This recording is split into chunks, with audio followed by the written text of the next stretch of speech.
Et si demain, le vote de votre pays ne comptait plus à Bruxelles? Le 10 mars 2020, un tremblement de terre politique secoue l'Union européenne. Giorgia Meloni, première ministre italienne, s'oppose frontalement à un plan colossal de la Commission européenne. Près de 200 milliards d'euros pour soutenir l'Ukraine, financé grâce à l'utilisation des actifs souverains russes gelés sur le sol européen. Mais il ne s'agit pas d'un simple désaccord budgétaire. Rapidement, l'Italie est rejointe par la Belgique, la Bulgarie et Malte. Ce n'est plus une dispute sur l'argent, c'est une crise institutionnelle qui éclate au grand jour. Derrière ce bras de fer, une question explosive. La Commission peut-elle vraiment contourner l'opposition d'un État membre pour débloquer des milliards en s'appuyant sur l'article 122 du traité de l'UE? Jusqu'ici, chaque grande décision financière nécessitait l'unanimité des 27. Mais cet article, prévu pour les situations de crise, permettrait de passer en force à la majorité qualifiée. De quoi inquiéter les gouvernements qui voient leur droit de veto, et donc leur capacité à défendre leurs intérêts nationaux, sérieusement menacés. Pour Rome, cette tentative va bien au-delà de l'Ukraine. Il s'agit d'un précédent dangereux. Car si l'unanimité saute aujourd'hui, qu'est-ce qui empêchera demain Bruxelles de s'affranchir des voix dissidentes sur d'autres dossiers majeurs? La Belgique, où se trouve la majeure partie des actifs gelés via Euroclear, craint aussi des conséquences juridiques et réputationnelles, tandis que Malte et la Bulgarie redoutent la marginalisation des plus petits États. Ce qui se joue ici, c'est l'équilibre même des pouvoirs au sein de l'Union, la confiance dans le système financier européen et la souveraineté des États membres. Mais comment en est-on arrivé là? Plongeons dans les dessous de ce bras de fer européen. 300 milliards d'euros immobilisés. Trésor de guerre ou boîte de Pandore juridique. Depuis février 2022, au lendemain de l'invasion de l'Ukraine par la Russie, près de 300 milliards d'euros d'actifs souverains russes sont gelés dans des institutions financières européennes, dont une grande partie chez Euroclear, à Bruxelles. À l'origine, cette mesure était temporaire, un message politique fort pour faire pression sur Moscou. Mais à mesure que la guerre s'enlise, la tentation de transformer ce levier en solution de financement s'est imposée à Bruxelles. Au fil des mois, la Commission européenne a réuni les États membres pour discuter d'une idée audacieuse. Utiliser les intérêts générés par ces actifs bloqués comme garantie afin de lever des fonds pour soutenir l'Ukraine. Pas question, officiellement, de saisir l'argent russe de manière directe. L'objectif? Respecter le droit international, éviter de s'exposer à des représailles, mais débloquer rapidement une aide essentielle à Kiev.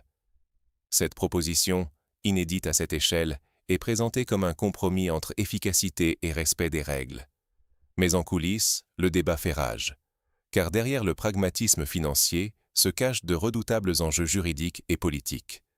Utiliser ces fonds sans l'accord unanime des 27, c'est risquer de fissurer la confiance des investisseurs du monde entier envers la place financière européenne. Si l'Union européenne donne le sentiment qu'elle peut, à la majorité, s'approprier ou manipuler des avoirs souverains, qu'est-ce qui retiendra demain d'autres puissances de retirer leurs fonds? La crédibilité de Bruxelles comme centre financier sûr et prévisible est en jeu. Et surtout, la question de l'unanimité plane comme une ombre sur ce dossier. Le principe veut que, pour toute décision de cette ampleur, chaque État membre dispose d'un droit de veto. Mais face à l'urgence, certains à Bruxelles évoquent la possibilité de contourner ce principe grâce à la fameuse clause d'exception, l'article 122 du traité, qui permet de décider à la majorité qualifiée en situation de crise. Pour certains, c'est une nécessité. Pour d'autres, un dangereux précédent. Mais un obstacle de taille surgit. L'Italie et ses alliés dénoncent un grave contournement des règles fondamentales de l'UE. L'unanimité, pilier de la souveraineté? C'est la question qui se pose au cœur de la tempête actuelle entre Rome et Bruxelles. Car derrière la question du financement de l'aide à l'Ukraine, c'est un affrontement institutionnel qui couve. Qui, des États membres ou des institutions centrales, doit tenir la barre de l'Union européenne en période de crise? Pour comprendre, il faut se pencher sur l'article 122 du traité sur le fonctionnement de l'UE. Cet article, rarement utilisé, autorise le Conseil à adopter des mesures à la majorité qualifiée en cas de circonstances exceptionnelles. C'est précisément ce mécanisme que Bruxelles souhaite activer pour débloquer l'utilisation des actifs russes gelés au profit de l'Ukraine, contournant ainsi l'exigence d'unanimité, habituellement de mise sur les questions sensibles. Mais Rome s'insurge. Pour l'Italie, la situation actuelle n'atteint pas le niveau de menace existentielle sur la stabilité économique de l'Union qui justifierait un tel passage en force. Le gouvernement italien invoque le principe de proportionnalité, pierre angulaire du droit européen. L'exception ne doit jamais devenir la règle, et les moyens employés doivent rester adaptés à la gravité réelle de la situation. Oui, la guerre en Ukraine est dramatique, mais cela suffit-il pour réécrire les règles du jeu institutionnel européen? L'Italie n'est pas seule à s'inquiéter. La Belgique, focalisée sur les risques juridiques et la réputation de l'UE, ainsi que la Bulgarie et Malte, farouches défenseurs du droit de veto, se rangent derrière Rome. Chacun redoute qu'en sacrifiant l'unanimité, on ouvre la porte à un affaiblissement durable de la voix et de la capacité des petits États à défendre leurs propres intérêts dans un système de plus en plus centralisé. Le débat quitte alors rapidement le terrain strictement technique ou financier pour devenir fondamentalement politique. Il s'agit moins d'aider ou non l'Ukraine que de décider de qui, demain, pourra peser sur les grandes orientations de l'Union. Et la tension monte d'un cran. L'Italie envisage même de saisir la Cour de justice de l'UE pour contester le recours à l'article 122 dans ce contexte. Un tel recours, s'il était déposé, pourrait retarder la mise en œuvre du plan d'aide de plusieurs mois, voire plusieurs années, ajoutant de l'incertitude à une situation déjà explosive. Derrière cette querelle, c'est aussi la confiance dans le système financier européen qui vacille. Utiliser des actifs souverains gelés comme garantie inquiète Bruxelles, des investisseurs pourraient perdre foi dans la stabilité juridique de l'UE et hésiter à placer leur argent sur le continent, redoutant que leurs avoirs ne servent demain de monnaie d'échange politique. L'Italie insiste. Toute décision sur ce point doit reposer sur une base juridique irréprochable, sous peine d'ébranler durablement la crédibilité des marchés européens. Alors, si la bataille politique est engagée, quelles pourraient être concrètement les conséquences pour l'avenir de l'Union européenne et la stabilité de son système financier? C'est ce que nous allons voir tout de suite. Vers une Europe à deux vitesses? C'est la question qui hante désormais les couloirs de Bruxelles et de Rome. Si la Commission européenne parvient à imposer sa ligne, on assisterait à une victoire éclatante des institutions centrales, mais surtout à un affaiblissement historique du veto national. Ce serait un précédent. Face aux crises, la règle de l'unanimité pourrait être reléguée au second plan, ouvrant la porte à des décisions prises à la majorité qualifiée, même dans des dossiers aussi sensibles que la gestion des actifs souverains. Mais si l'Italie, soutenue par quelques alliés, fait triompher sa position, le mécanisme d'unanimité sortirait renforcé. Les États membres retrouveraient leur pouvoir de blocage, au risque de ralentir, voire de paralyser, la capacité de l'Union à réagir rapidement en temps de crise. Ce scénario, défendu bec et ongles par Rome, consacre la primauté de la souveraineté nationale sur l'efficacité institutionnelle. Dans tous les cas, le précédent qui sera créé pèsera lourdement sur l'interprétation future des traités européens. La jurisprudence qui en découlera pourrait durablement redéfinir l'équilibre entre pouvoir national et centralisation à Bruxelles. Et au-delà de la querelle institutionnelle, le sort des actifs russes gelés reste dans le flou. Leur utilisation comme collatérale, même temporaire, suscite déjà l'inquiétude des investisseurs et des fonds souverains internationaux. Beaucoup redoutent que l'Europe n'envoie ainsi un signal d'insécurité juridique. Si les avoirs d'un État peuvent être saisis puis réaffectés, qu'est-ce qui garantit demain la confiance dans le système financier européen?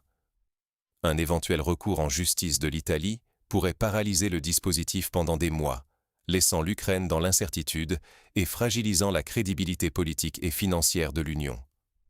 Ainsi, la réputation de l'UE, la stabilité de ses marchés et sa cohésion interne se retrouvent toutes sous tension, suspendues à l'issue de cette crise.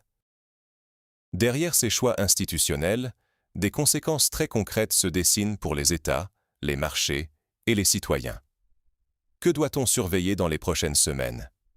D'abord, tous les regards vont se tourner vers les discussions au Conseil européen. Les chefs d'État et de gouvernement vont devoir jongler entre la nécessité de trouver de l'argent pour soutenir l'Ukraine et les impératifs juridiques qui entourent l'utilisation des actifs russes gelés. Les compromis recherchés seront difficiles. Chaque pays arrive avec ses propres priorités et la position de l'Italie, soutenue par d'autres États membres, a déjà durci les lignes. Ça promet des négociations tendues, où l'équilibre entre solidarité et souveraineté sera au cœur des débats. Pour les décideurs politiques, la tâche s'annonce d'autant plus complexe que la question devient brûlante sur la scène intérieure. Comment expliquer à leurs électeurs, parfois sceptiques ou inquiets, les raisons de soutenir financièrement un conflit extérieur, surtout quand certains voisins bloquent tout? Cette dynamique risque d'alimenter les tensions nationales et d'exacerber le sentiment d'impuissance face aux décisions prises à Bruxelles. Mais ce n'est pas tout. Les investisseurs et détenteurs d'actifs observent attentivement la capacité de l'UE à garantir la sécurité juridique de leurs fonds. La moindre brèche dans cet édifice, ou même l'impression que les règles peuvent changer sous pression politique, pourrait déclencher des réallocations de réserves, affaiblir la position de l'euro et fragiliser la place financière européenne sur la scène mondiale. Si la confiance s'érode, l'impact irait bien au-delà du cas ukrainien.